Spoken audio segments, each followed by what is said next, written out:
성경 말씀 보시겠습니다. 오늘 은혜 받을 말씀은 신약 성경 고린도후서 3장 12절 말씀부터 18절까지입니다.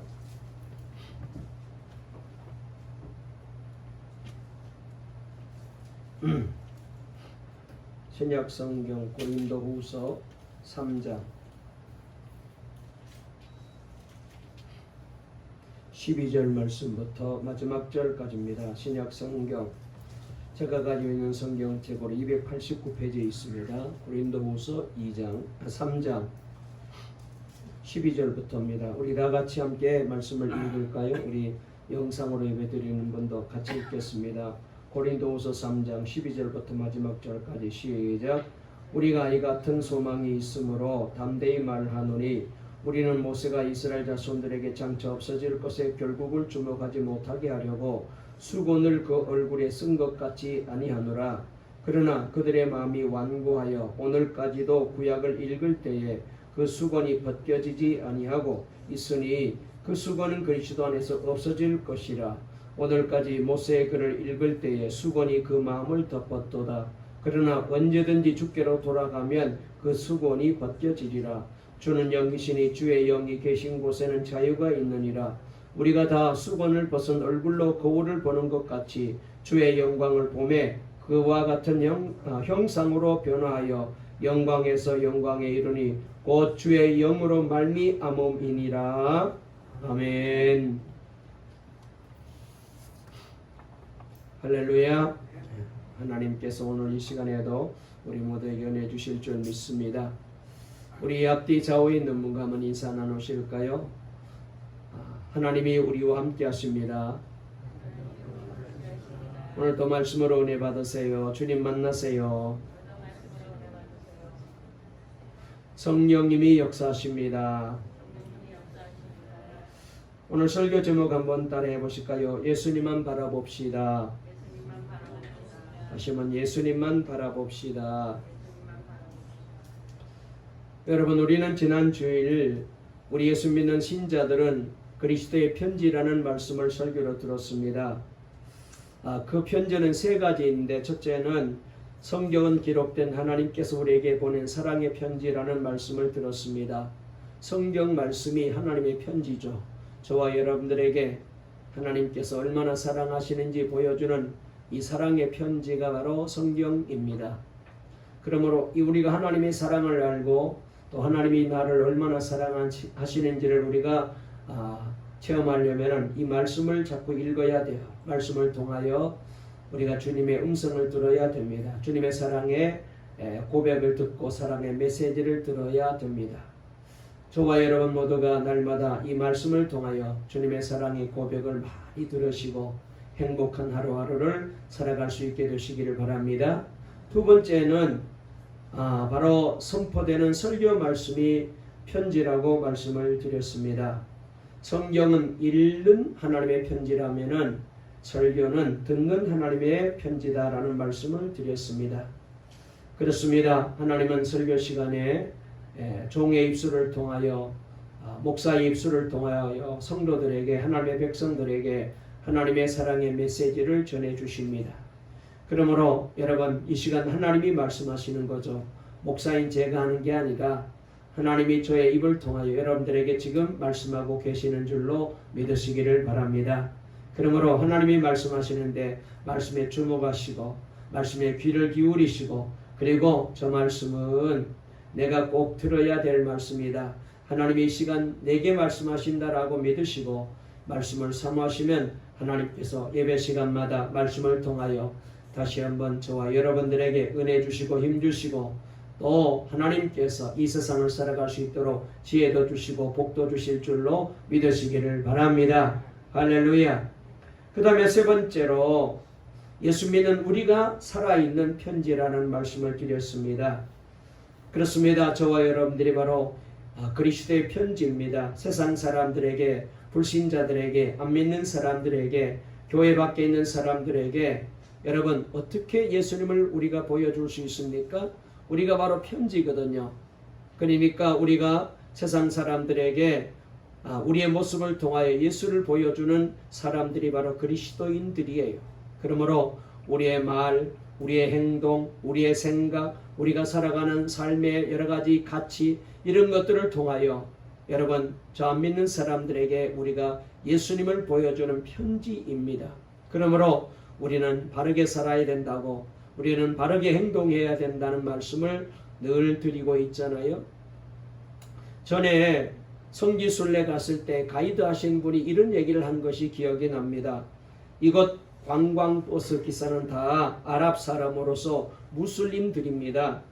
우리는 목사요, 우리는 장로요, 우리는 권사요, 집사요, 각자 또 이름도 다 있지만은 그러나 저들에게 성지순례 온 교인들은 다 하나밖에 이름이 없습니다. 저들은 성지순례 온 사람들을 다 예수 믿는 사람으로 보는 것입니다. 그래서 우리의 행동을 보면서 그들은 예수님이 어떤 분인지 판단하는 것입니다 라고 말해 주더라고요.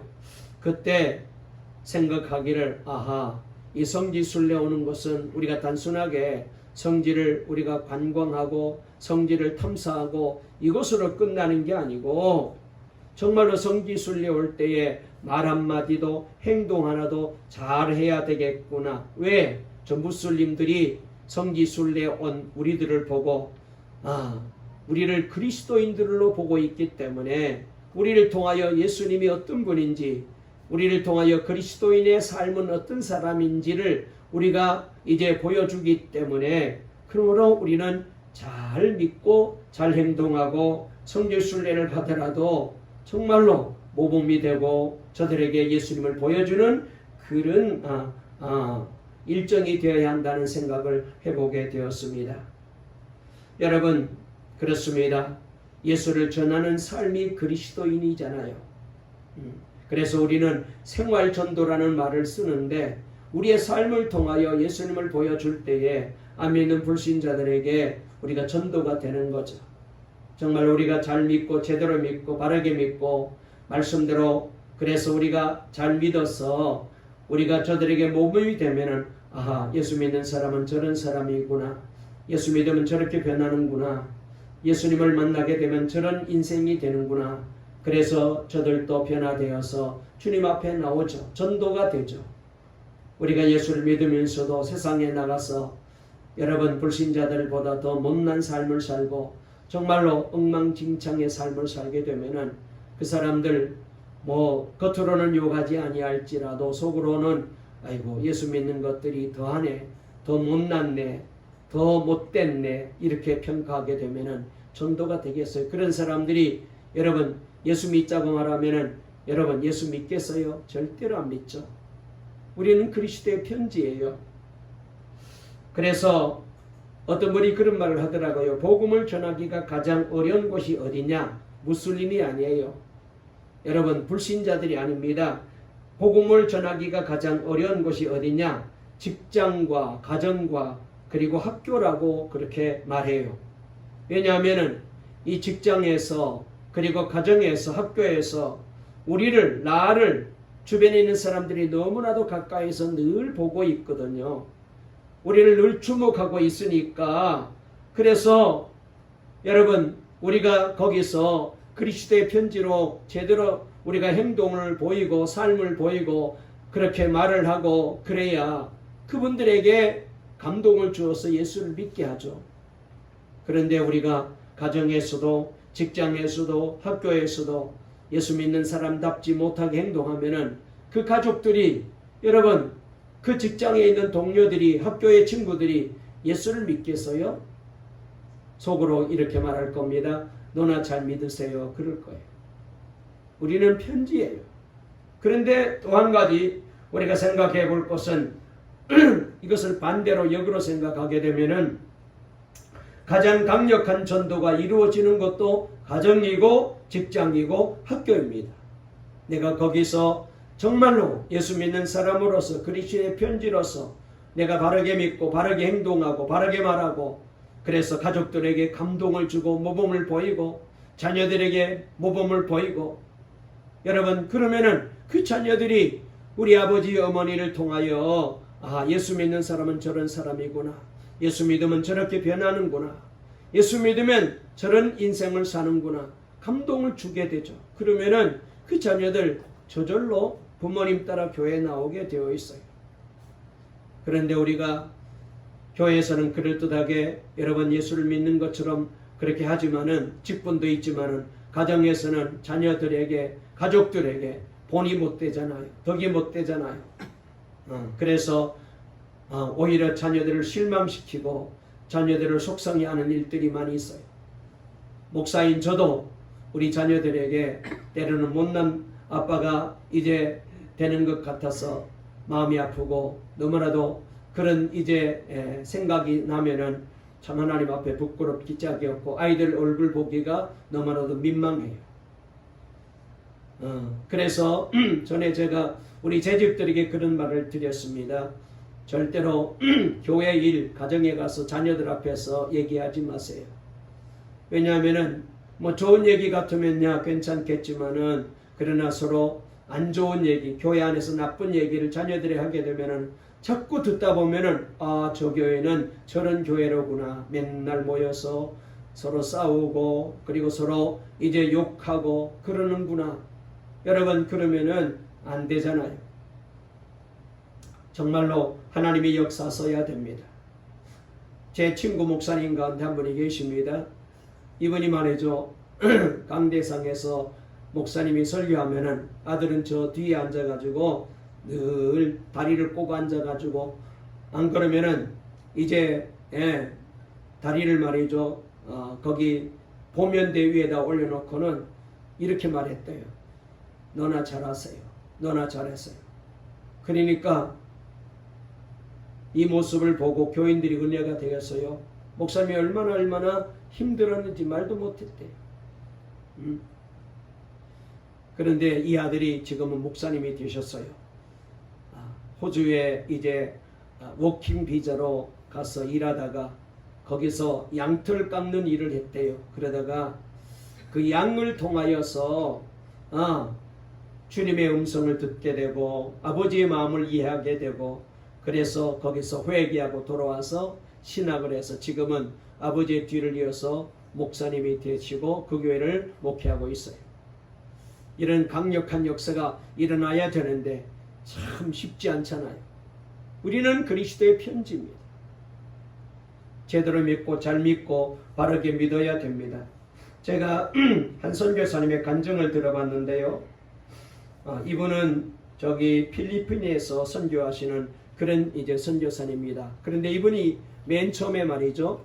목사 안수를 받고 난 다음에 저기 경남 의령으로 가서 목회를 하게 되었대요. 그런데 가서 목회를 하는데 전도도 안 되고 그리고는 장례식 주례만 계속해서 해달라고 연락이 오더랍니다. 그래서 하나님 앞에 기도할 때 하나님 결혼식 주례도 아니고 맨날 목사가 장례 주례만 하고 전도는 안 되고 이래서 이거 목사가 되겠습니까? 너무너무 힘들더랍니다. 그러다가 어떻게 미국에 갈 기회가 있어가지고 그래 미국으로 이민 가야겠다. 미국 가서 목회를 해야겠다. 이렇게 생각을 하시고 미국을 가시게 되었는데 가기 전에 친구 목사님들과 필리핀 선교지를 한번 구경하러 갔대요. 그런데 거기서 주의 음성을 듣습니다. 필리핀 선교사가 되어라. 복음을 들고 필리핀에 와서 복음을 전해라. 그래서 이분이 말이죠. 이 하나님의 음성을 듣고 미국 가는 걸 포기하고 필리핀 선교사가 되어서 필리핀에 갔답니다.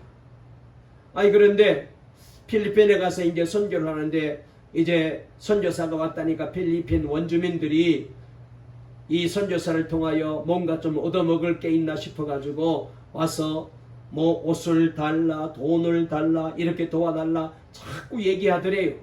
그런데 주님께서 음성을 들려주시기를 절대로 저들에게 구걸하는 식으로 선교해서는 안 된다. 그런 거 주지 말아라. 돈도 도와주지 말고 옷도 주지 말고 주지 말아라. 그래서 하나님이 그렇게 말씀하시니까 그거 안 준다고 나는 그렇게 선교 안 한다고 얘기했더니 이 원주민들이 잔뜩 기대하고 왔다가는 거절당하니까 돌아가서는 한 사람도 그때부터 이 선교사님에게 오지 않더랍니다. 얼마나 힘든지 아무리 전해도 안 들어요. 안 와요. 그렇게 한 7년을 지냈답니다.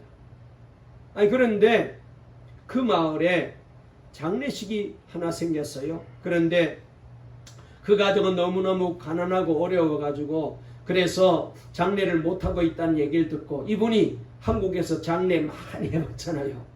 염하는 것부터 시작해가지고 장례하는 것만 주로 했는데 전문가가 됐잖아요. 멋지게 장례를 잘 치러 주었습니다.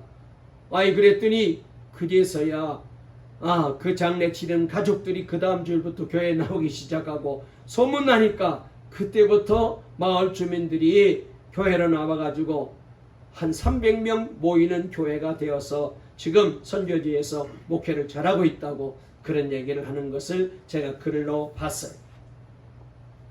우리는 그리스도의 편지입니다. 우리가 어떻게 하는지를 보고 사람들이 예수님을 보는 거예요.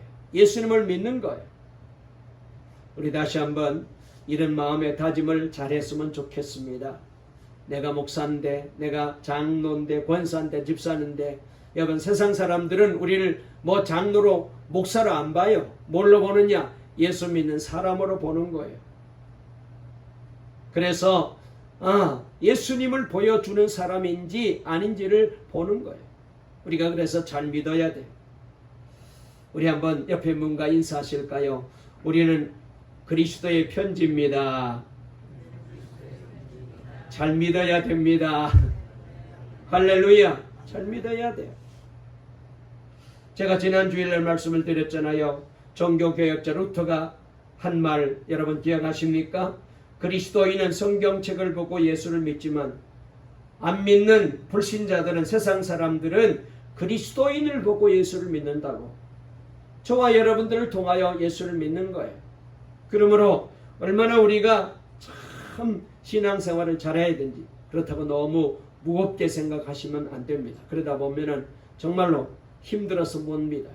다시 한번 하나님이 우리 동관계 모든 성도들에게 힘 주시고 은혜 주시고 복 주셔서 여러분들이 주변에 있는 사람들에게 예수 믿는 사람은 저런 사람이로구나, 저 사람 보니까 나도 예수 믿어야 되겠다, 그래가지고 올해가 지나가기 전에 여러분의 가족들도 다 교회 나오시고 할렐루야, 친구들도 다 교회 나오시고 할렐루야, 우리 동네 사람들 저를 알고 여러분들을 아는 분들이 다 저분들 보니까, 동관교회 보니까 예수 믿어야 되겠다 싶어가지고 교회에 나오는 그런 놀라운 역사가 꼭 일어나게 되어지기를 바랍니다. 할렐루야.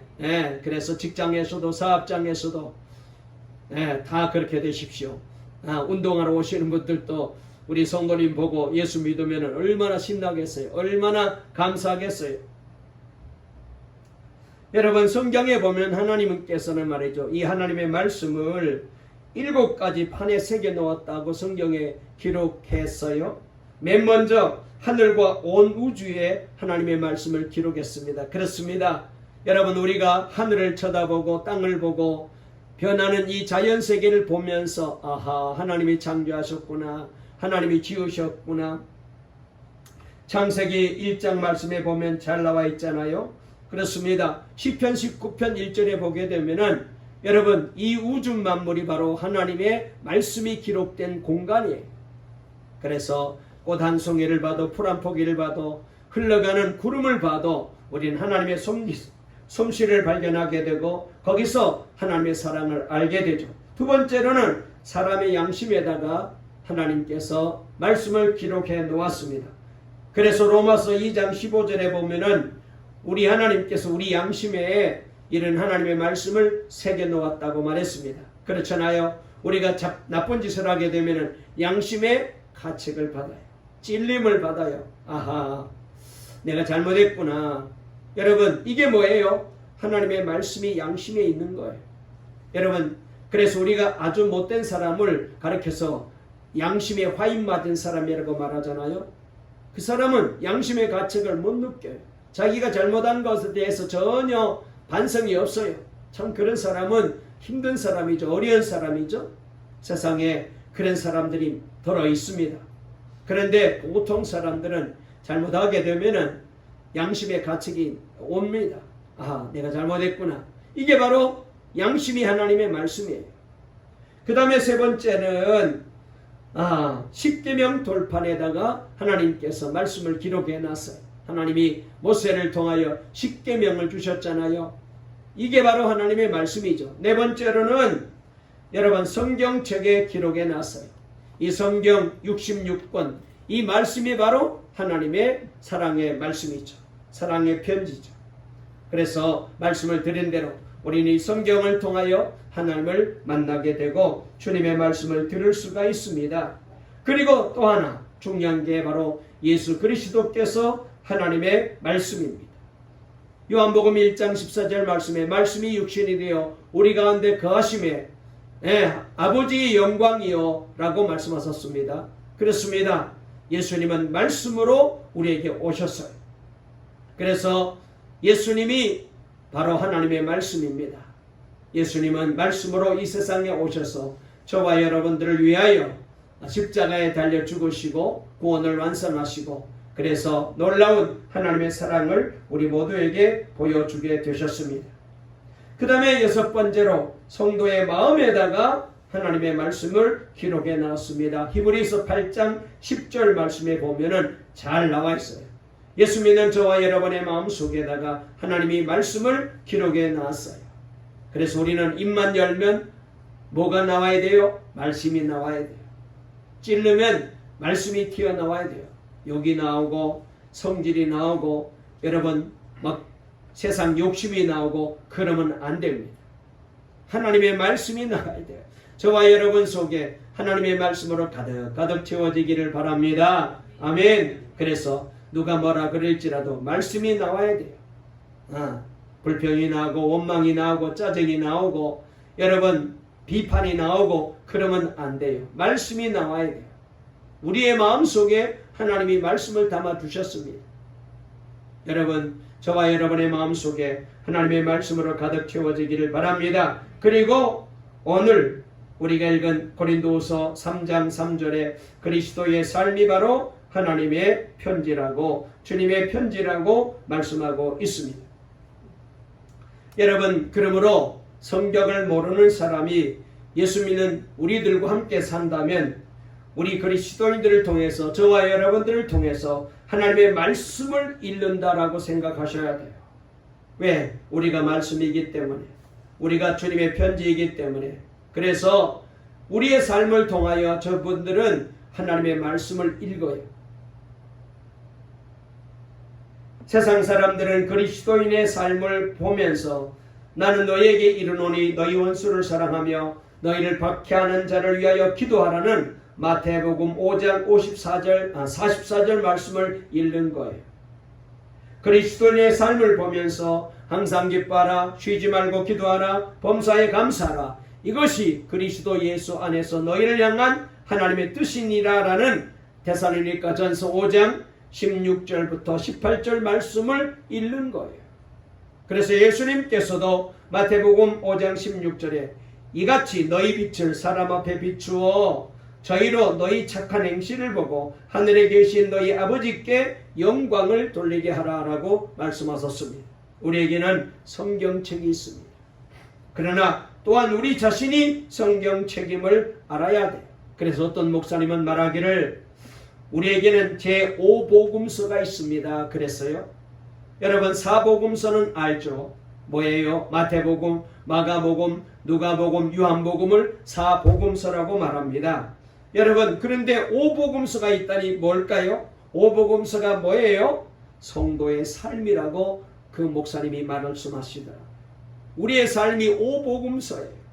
여러분 사복음서는 예수님의 삶을 행적을 기록해 놨잖아요. 우리를 구원하기 위한 예수님의 행적이 기록된 말씀이 사복음서라면은 5복음서가 있어요. 이건 뭐예요?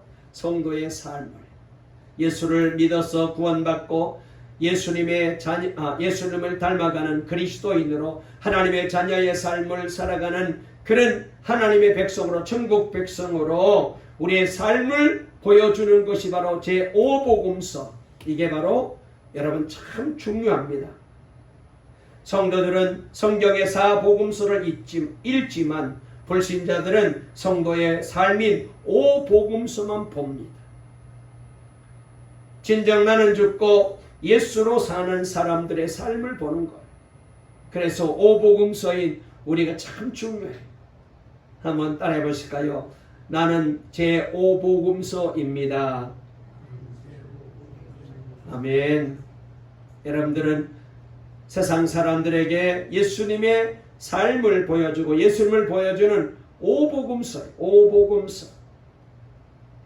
여러분, 우리는 편지입니다. 누가 보내는 편지입니까? 그리스도가 보내는 편지예요. 그 편지의 내용 속에는 예수님의 이야기로 가득 차 있어야 됩니다. 하나님께서 여러분을 얼마나 사랑하시고 계시는지를 편지를 읽는 사람들이 여러분을 보면서 눈물을 흘리고 그 편지 속에 가득 차 있는 사랑과 은혜 속에 감격해야만 되는 것입니다. 여러분, 복음이 뭐예요? 복된 소식, 좋은 소식이란 말이죠. 영어로 말하면 굿뉴스, 헬라어로 말하면 유앙겔리온. 네, 그렇습니다. 이 세상에 많은 소식이 전해지고 있습니다. 여러분, 요사이는 정말 뉴스만 틀면은 세계 각곳에서 일어나고 있는 다양한 뉴스를 실시간으로 다 볼 수 있잖아요. 그런데 요사이 뉴스는 너무나도 충격적인 뉴스가 많아요.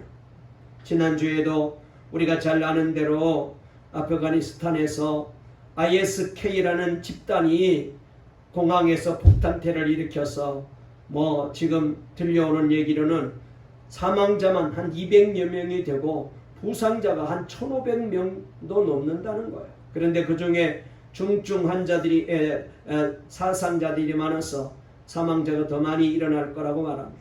미국 사람도 죽고 영국 사람도 죽고 아프가니스탄 이제 사람도 죽고 얼마나 많은 사람들이 희생을 당했는지 몰라요. 여러분, 이런 충격적인 소식을 들으면 너무나도 마음이 불편하죠. 너무나도 힘들죠. 너무나도 마음이 이제 고통스럽죠. 좋은 소식이 아니잖아요. 그런데 예수님의 소식은 좋은 소식입니다. 굿뉴스입니다. 왜냐하면 죄인인 저와 여러분들을 살리는 소식이기 때문에 그래요. 누구든지 예수를 믿기만 하면은, 예수님을 나의 구주로 영접하기만 하면은 죄사함 받고 구원받고 하나님의 자녀가 되고 그리고 영생을 얻어 천국에 간다는 이 복된 소식이 바로 우리가 들은 소식 중에 가장 귀한 소식이죠. 주식이 올라간다는 소식보다, 땅값이 올라간다는 소식보다, 여러분, 이 귀한 복된 굿뉴스, 복음이 제일 좋은 소식이죠. 여러분, 그러므로 우리는 예수님의 편지잖아요. 그러므로 저와 여러분을 만나는 사람들마다 이 복음의 복된 소식을 전해주는 편지가 되어야 합니다. 여러분, 그러므로 우리가 세상 사람들을 만날 때에 이런저런 세상 얘기도 많이 할 수 있습니다. 누가 어떻고 그 다음에 누가 대통령이 될까, 이런 얘기도 우리가 할 수 있겠는데, 그러나 예수 믿는 우리는 그런 얘기보다는 이 복된 소식을, 굿뉴스를 전해 주어야 돼. 예수에 대한 복음을 전해 주어야 돼. 그래서 여러분들을 만나는 사람들마다 여러분, 저분 만나니까 참 좋네, 반가운 소식을 들었네, 그래서 주님께로 돌아오게 만들어야 합니다. 가장 좋은 소식이 뭐예요? 죄인들이 구원받는다는 것 아니겠어요? 지옥 갈 사람이 천국 간다는 것 아니겠습니까? 여러분, 우리 주님은 죄 문제만 해결하는 게 아니고 우리 인생의 모든 문제도 해결하시는, 그렇습니다, 문제 해결에 답이 되시는 분이 예수님이십니다. 예수님께 맡기면은 우리가 가지고 있는 문제 가운데 해결되지 않는 문제가 없잖아요. 기도로 예수님께 맡기면은 풀려지지 않는 문제가 없잖아요. 여러분, 그래서 예수님은 우리 인생의 좋은 소식이고요. 그리고 우리가 가지고 있는 모든 고민거리, 염려거리, 살아가는데 힘든 문제, 여러분 자녀들의 문제, 건강의 문제, 경제적인 문제, 여러분 어떤 문제든지 우리 주님께 맡기면 해결되는 줄로 믿으시기를 바랍니다. 그래서 예수님은 복된 소식입니다. 그렇습니다. 주님을 만나야 우리는 평안을 누릴 수 있어요. 예수님을 만나야 우리는 이 세상에서 두려움 없는 편안한 삶을 살아갈 수 없습니다. 이 세상에는 어느 곳에 살아도 한순간도 여러분 우리를 편안하게 만들어주는 곳이 없어요. 그래서 유명한 프랑스 기독교 철학자인 팡세는 말하기를, 내가 그리스도의 품에 안기기 전까지는 단 한순간도 행복하지 못했다 그러잖아요. 아무리 돈을 많이 벌고 아무리 권력이 높아도 아무리 지식이 많아도 내가 하고 싶은 대로 다 하고 살아도 주님 없는 인생은 평안할 수 없습니다. 주님을 만나야 돼요. 주님이 계셔야 됩니다. 저와 여러분의 삶 속에 주님이 있기를 주의 이름으로 축원합니다. 편지니까 예수님을 보여줄 수 있어야죠. 1921년 미국의 한 교도소에 있었던 얘기입니다. 남편인 루이스가 싱싱 감옥의 소장이 되었을 때 그의 아내인 캐서린은 어린 세 딸을 둔 엄마였대요. 그녀는 어느 날 이제 남편이 허락해서 감옥 내에서 죄수들이 모여가지고 농구 경기를 하고 있는 그 경기를 구경하게 되었는데, 마침 아이를 유모차에 태우고 그리고 이제 야외석에 앉아가지고 거기 이제 감옥 안에서 죄수들이 농구 경기하는 것을 구경하고 있었답니다. 그런데 그 중에 한 사람이 이 캐서린 부인의 눈에 들어오더랍니다. 가만히 봤더니 이 사람은 눈이 멀었는데 살인죄를 범한 살인범이었어요. 그래서 마음에 감동이 오고 하나님의 음성이 들려오기를, 저 앞을 보지 못하는 소경에게 점자를 가르쳐 주라라는 주님의 음성이 들려왔어요. 그래서 남편과 상의하고 이제는 이 감옥에 들어와서 이 앞을 보지 못하는 살인자, 소경이지만 살인자인 이 사람에게 책을 읽을 수 있도록 점자를 가르쳐 주기 시작합니다. 그리하여 얼마 지나게 되자 이 사람이 정말로 점자로 책을 읽게 책을 읽게 되었습니다.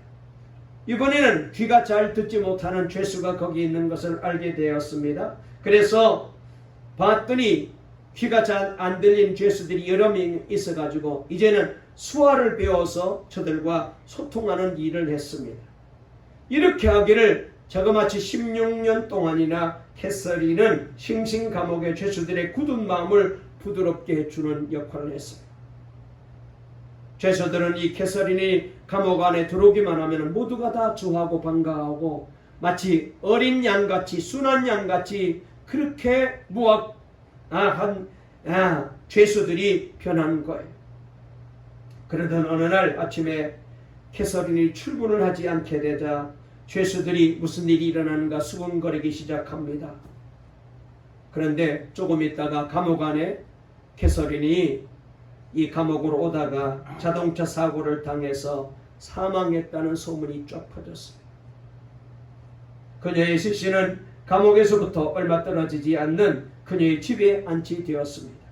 그때 한 교도관이 순찰을 돌다가 감옥 문 입구에 많은 죄수들이 모여서 눈물을 흘리면서 안타까우면서 밖을 내다보고 있는 모습을 보게 되었습니다. 그들의 눈에는 눈물이 가득하였고 얼굴은 엄숙해 있었습니다. 그 교도관은 놀라운 결정을 내리게 됩니다. 캐서린이 사망했다는 얘기를 듣고 이 죄수들이 이렇게 캐서린을 보고 싶어하고 그리워하면서 울고 있는 것을 알게 되었습니다. 그리고는 죄수들을 모아놓고 말합니다. 좋습니다. 여러분 가십시오. 다만 오늘 밤 안으로 감옥에 들어와야 됩니다. 여러분, 이 싱싱 감옥의 죄수들은 흉악한 살인범, 어린이 강간범, 미국에서도 가장 죄질이 나쁜 악질 죄인들만 모아놓은 아주 무서운 감옥입니다.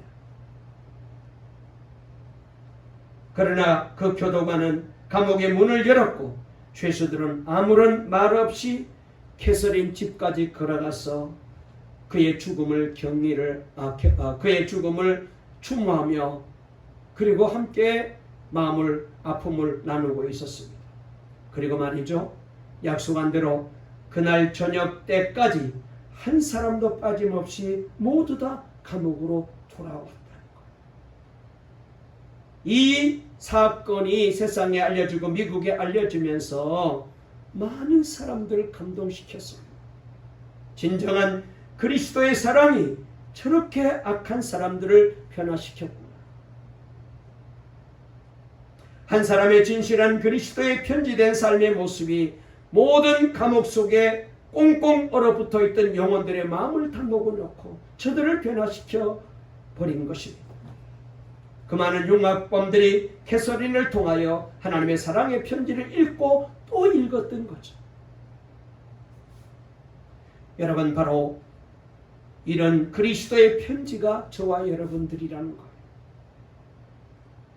여러분의 삶의 모습을 주변에 얼마나 많은 사람들이 주목해서 보고 있는지를 우리는 살펴야 돼요. 여러분, 우리는 불신자들에게만 그리스도의 편지가 아니고요, 예수 믿는 사람들 사이에서도 그리스도의 편지여야 합니다. 힘들 때마다 우리는 서로 그리스도의 편지로 기억이 되어야 합니다. 저 장로님의 기도 때문에, 저 장로님의 위로 때문에, 저 권사님의 사랑의 말 때문에 내가 힘을 얻었어. 저분의 기도 때문에 내가 용기를 얻었어. 아픈 기억으로 남지 않고 좋은 기억으로 남는 우리 믿는 그리스도인 사이에서도 우리는 편지여야 돼요. 우리는 그냥 동광교회 여러분 집사님, 권사님, 장로님, 목사님 이 정도로는 돼서 안 됩니다. 저분은 내 형제보다도 더 귀한 분이에요. 저분은 내 자녀보다도 더 귀한 분이야. 여러분, 그렇게 느낄 수 있도록 우리는 서로에게 그리스도의 편지가 되어야 돼요.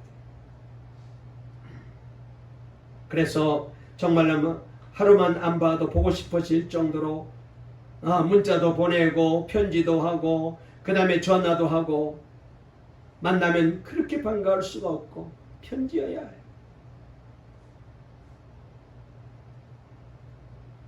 여러분, 부족하기 짝이 없는 우리가 어떻게 그리스도의 편지가 될 수 있을까요? 아무리 되돌아봐도 나 같은 사람이 어떻게 그리스도의 편지가 될까? 나를 통하여 어떻게 예수님을 보여줄 수 있을까? 내가 나를 봐도 너무나도 실망이 되는데 어떻게 내가 그리스도의 편지가 될 수 있을까? 이건 노력해서 되는 게 아닙니다. 결심한다고 되는 게 아닙니다. 중요한 방법이 있어요. 뭘까요? 예수의 영이 우리 안에 들어오면 돼요. 아멘. 성령님이, 예수님의 영이, 하나님의 영이 우리 안에 들어오면 됩니다. 오늘 우리가 읽은 말씀은 바로 그 점을 우리에게 잘 말씀해 주고 있어요. 자, 우리 한번 말씀을 읽어보실까요? 우리 6절 말씀 다 같이 한번 읽어보시겠습니다. 지난주에 읽었는데 다시 한번 읽어볼까요? 시작. 그가 또한 우리를 새 언약의 일꾼 되기에 만족하게 하셨으니 율법 조문으로 하지 아니하고 오직 영으로 함이니 율법의 조문은 죽이는 것이요 영은 살리는 것이니라. 아멘. 8절 말씀도 읽어볼까요? 하물며 영의 직분은 더욱 영광이 있지 아니하겠느냐. 우리 다같이 9절부터 11절까지도 계속 읽습니다. 정죄의 직분도 영광이 있은즉 의의 직분은 영광이 더욱 넘치리라. 영광 되었던 것이 더 큰 영광으로 말미암아 영광 될 것이 없으나 없어질 것도 영광으로 말미암았은즉 길이 있을 것은 더욱 영광 가운데 있느니라. 아멘. 그 다음에 좀 넘어가서 우리 다같이 17절 말씀 한번 읽어보실까요? 17절 18절 마지막 말씀 읽어보겠습니다. 시작. 주는 영이시니 주의 영이 계신 곳에는 자유가 있느니라. 우리가 다 수건을 벗은 얼굴로 거울을 보는 것 같이 주의 영광을 보매 그와 같은 영상으로 변화하여 영광에서 영광에 이르니 곧 주의 영으로 말미암음이니라. 아멘. 자, 여기 말씀에 보게 되면은 여러분, 영은 사람을 살린다고 말했어요. 율법은 사람을 죽이지만 그렇잖아요. 율법은 우리가 죄인인 것을 증명합니다. 여러분, 법이 있는 건 뭐예요? 저 사람이 범죄를 했는지 안 했는지를 가르는 그런 이제 일을 하기 위해서 이제 법이 있잖아요. 법이 없으면은 저 사람이 잘못했는지 안 그런지 잘 모르잖아요. 가령 예를 들어서 교통법규라는 게 있어요. 예를 들어서 여기는 시속 50km로 달려야 됩니다. 그런 법이 있으니까 그 이상 달리게 되면 60km 달리고 70km 달리면은 감시 카메라가 딱지를 끊어요. 왜? 당신은 속도 위반했습니다. 여기는 50km로 달려야 되는데 60km, 70km를 달렸기 때문에. 그래서 저도 딱지를 띈 적이 많이 있어요. 잘 모르고 막 가다가. 그 법이 없으면은 아무렇게나 달려도 상관없어요. 뭐 100으로 달리든 200으로 달리든지 상관없어요. 그런데 그 법이 있는 한은 50km를 지켜야 돼요. 안 그러면은 스티커를 받아야 돼요.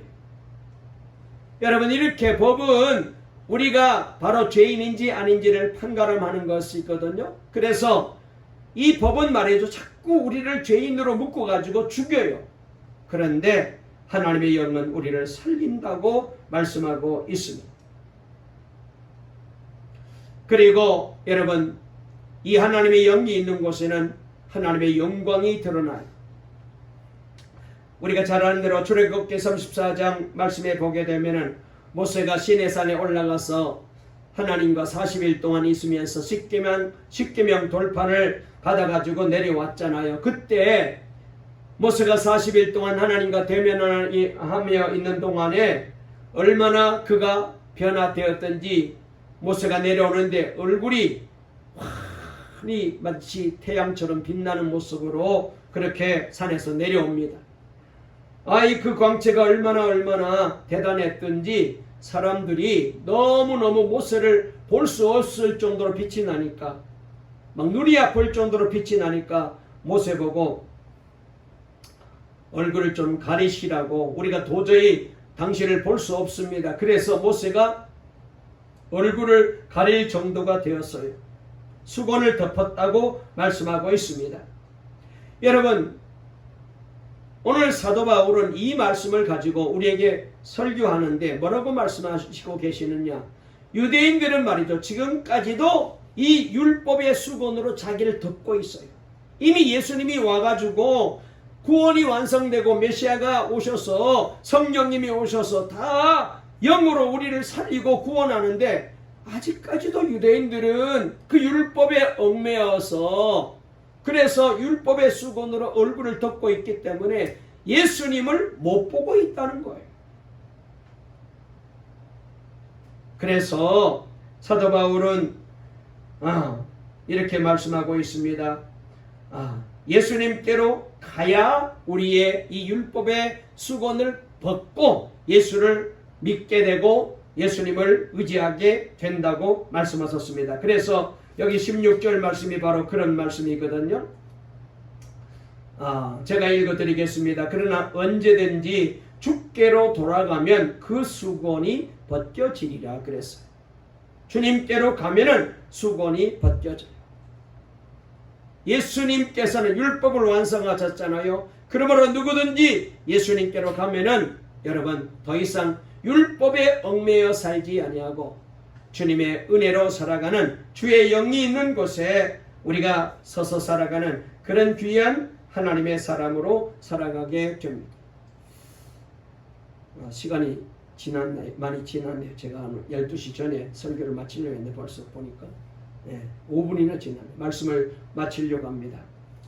여러분, 저와 여러분들은 오늘 말씀해 보니까 하나님께서 우리를 구원해 주시고 영광의 그리스도의 편지라는 귀한 직분, 사명을 주셨다는 거예요. 여러분, 모세는 율법의 직분을 맡았는데 그 율법은 죽이는 직분이잖아요. 그런데 죽이는 직분을 맡은 이 모세도 하나님과 함께하는 동안에 얼굴에 그렇게 빛이 났는데 하물며 영의 직분을 받은 저와 여러분들에게 영광이 없겠느냐 그랬어요. 영적으로 빛나는 인생을 하나님께서 살아갈 수 있게 해주시겠다는 거잖아요. 그러므로 이제 우리 모두가 다시 한번 이 땅에 사는 동안에 우리 모두가 은혜 받고 변화되어서 주님 바라보고 성령에 의지하여 날마다 그리스도의 편지로 살아갔어. 그래서 저와 여러분들을 통하여 주변에 많은 사람들이 주께로 돌아오고 가족이 주께로 돌아오고, 그래서 하나님이 기뻐하는 이 시대에 정말로 편지, 가을에는 편지를 쓰세요. 그런 노래처럼 이번 가을에 올해가 지나가기 전에 여러분들을 통하여 예수 믿고 구원받고 주께로 돌아오는 사람들이 많아졌어. 우리 모두가 함께 기쁨이 되고 은혜가 되고 복이 되는 믿음의 사람으로 살아갈 수 있게 되시기를 간절히 주의 이름으로 축원합니다. 축원합니다. 살아계신 하나님 아버지 감사합니다. 오늘도 귀한 날 복된 날을 허락해 주시고 우리를 사랑해 주셔서 주님 앞에 나와 예배할 수 있도록 복 주시니 감사합니다. 아버지 하나님, 우리는 그리스도의 편지입니다. 그리고 이 직분은 얼마나 귀하고 영광스러운 직분인지요. 아버지 하나님, 그러므로 날마다 주님 바라보고 성령님을 모시고 가정에서나 직장에서나 학교에서나 세상 속에 이 고독동 동네에서 우리 모두가 그리스도의 편지로 살아 우리를 통하여 우리 행실과 우리 모습과 우리의 말과 우리의 인격과 우리의 삶의 가치를 통하여 저분들도 예수님을 만나게 되고 주님께로 나오는, 그래서 이 가을에 주님의 편지로 모든 안 믿는 사람에게 우리 모두가 주님을 보여주는 복 있는 삶을 살게 도와주시옵소서. 예수님의 이름으로 간절히 기도 올리옵나이다. 아멘.